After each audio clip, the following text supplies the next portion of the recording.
Andito kami ni Raisin ngayon sa labas habang nadede siya. Ayan, pasensya na kayo, haggard pa po ako. Tingnan niyo po ang bebe namin. Big boy na, nahawak na ng bote. Andito po kami sa labas kasi gawa na magpapagas kami. Dahil mamaya may pupuntahan kami.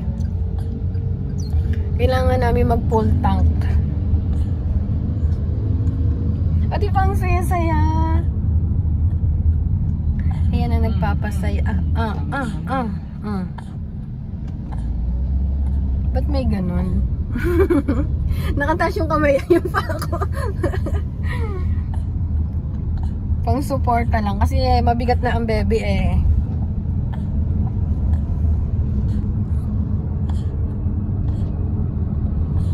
Ang lakas niya na po dumede. 4 ons na siya.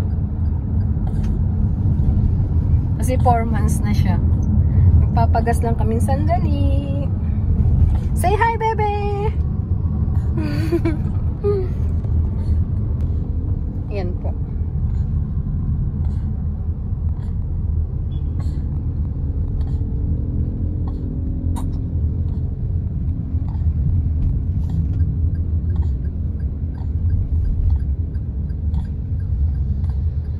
Ayan, dyan tayo magpapagas sandali.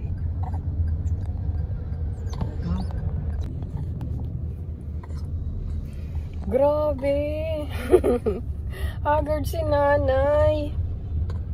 May pasok po kasi. Ay, andito tayo sa wait lang. Mamaya na po uli. Dito na po uli kami. Natakbo na papuntang highway. Ay, papuntang highway. Pauwi ng bahay.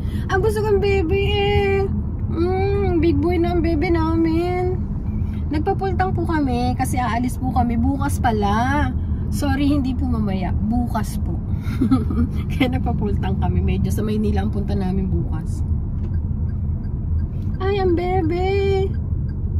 Dito na po kami sa looban.